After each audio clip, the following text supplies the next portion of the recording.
here. Ano masasabi ko? Receive something. Receive something. Ay, sorry. Receive supina. Supina doon sa stick room.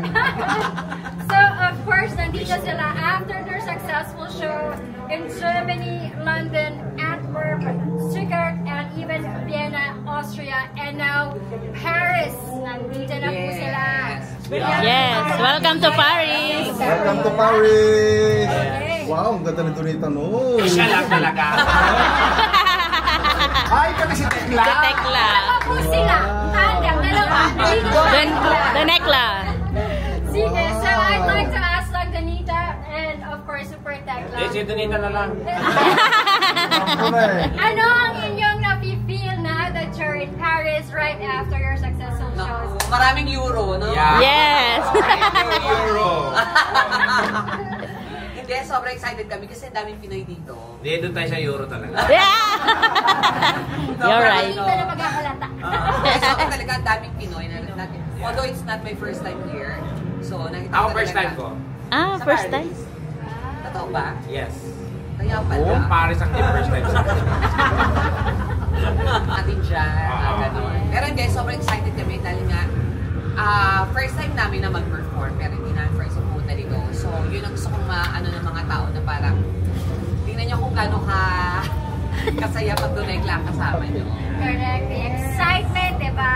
And we're very proud to have you both Wait lang, here. tanale. Baka familiar kasi, baka pwede lang pumasok. Sorry, ako kasi daw may tanong daw kasi right after this, no, we're open for questions if you have any questions. Pero iwas lang tayo sa personal. Pero kay Donita parang okay lang. Ah, talaga ba? Kasi nakita ka sa live. Kay Tekla. Kay Tek, tanungin natin siya. Go ahead. Personal din, personal. So, the floor is open for questions from the sponsors, of course, from our media friends, and of course from Philippine Embassy as well. Sige po, so sino pong gusto una magtanong? I think around because you have the Yes, mic. present nyo dito sa event, simulan pumasok kayo. Wala kang pakialam. Ay! Kakat lang. My first impression, anong tanong? First impression, pagpasok dito sa event. Nagulat ba kayo? Nabigla ba kayo? Wow! At ano?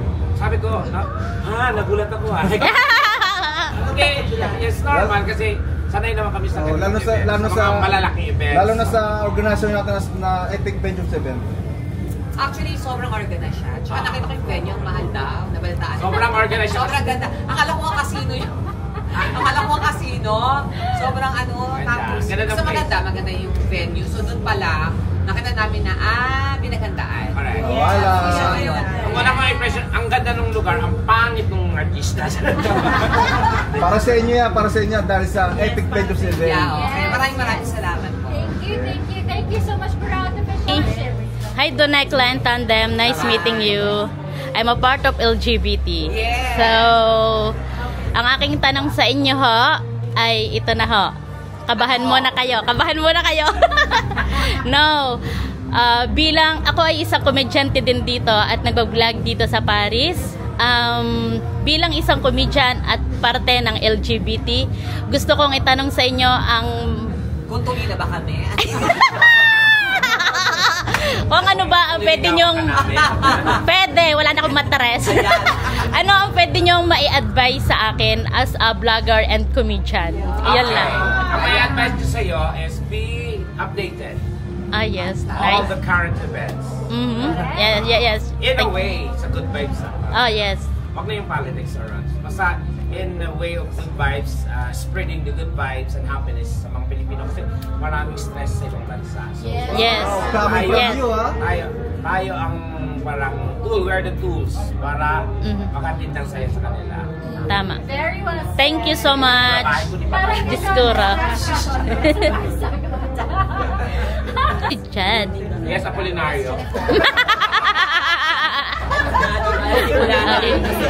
Question ko, paano yung na-maintain yung tandem nyo? Maintenance. How many years na ba kayo magta-tandem din? 20. More Ano than. yung secret nyo? parang... Wala, manatili siyang pangit. Oh. Okay pa rin kami. Role playing kami. Role playing. So minsan na-misinterpret ng mga tao si Donita Maldita. Tapos ako yung parang ina-happy. Pero that's a role playing. Hindi pwede kailangan dalawang maganda. So may sawa factor yun. So kailangan mayroong rival. May isang may bida, may kontrabida. Pero hindi ko ano yung napapanood nila, hindi yung totoo. Nakita ko na. Minsan kabaligtaran yung sino pa yung mga inaapi. Siya talaga yung totoong malita. Oy. Kaya nga nila. Hindi kasi ako, totoo kasi ako kung ano yung nararamdaman ko, sinasabi ko. Yes. Pero yung ano I don't pretend na I'm okay, but deep inside not. So sometimes sinahide ko, pero in a way. Pero sa totoo lang, kami ni Tekla, nagtatalo rin, nag-aaway din kami niyan. Hindi lang halata ng mga tao.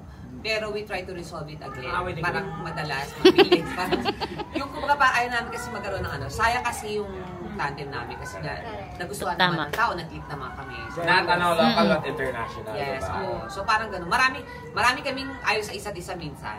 Pero, tinatanggap na lang namin kasi yun na siya. Ganito rin ako. Kasi naging kami rin naman. Hoy! Babe! Bagong pasabog yun, ha? Oo, pinagdisan mo yung amoy mo. Hindi ka ba nag-enjoy? Ang tanong, ikaw ba hindi nag-enjoy? Yun! So there wala na, ang palabas, wala pa. Nakakatawa na eh. Any more questions before? Masaya yung mga tayo. Then konting, nakita na namin mukha nila na parang, kasi asaya na nila, kasi nakita na kami ng live. Yes. Na pwede na kami hawakan, pwede kami... Actually, ang gusto ng mga Pilipino dito, hindi tayo mag-issue, magpa-picture lang. Yes, you're right. May ganun talaga. May ganun, yes. So, parang feeling ko talaga yon. Yun pagkakaiba. Sa Pilipinas, kasi madali lang talaga kami makita. Dito talaga, kailangan pa ng visa, napamasahe. Mag-i-effort talaga eh. So, para madala kami. Siyempre, mag-i-effort. Paano tayo makakapit dito kung hindi tayo mag-i-effort? Airport. Airport. Follow-up question, and your feeling to perform abroad, how it differs? Lockdown. Follow-up? Mayroon ba dito? Yes. Sa Pilipinas. Dito at Pilipinas. Ang feeling, Yes, your feelings. siyempre yung masayang feeling, hindi, yung feeling, sobra kasi siyempre pagka dito sa abroad kasi, ano namin yan eh, parang it's our getaway para sa mga OFWs na sobrang kami yung happy feel ng mga ano. Hindi naman sa pagbubuhat ng bangko, nung nag-vlog kami, all 80% ng viewers namin is OFWs, mga nagtatrabaho sa mga bansa. Wala sabi magawa kaya marapurag na lang sila. Boring kami, kaya... So yun talaga, iba-iba sa abroad, iba pa nag-perform sa abroad, iba yung tawa na naririnig namin. Oo. Grabe, sobrang Kasi authentic. sa Pilipinas, ang tawa kasi, ha ha ha ha, dito iba. Ha ha ha ha ha. Thank you very much. Thank you. Thank you.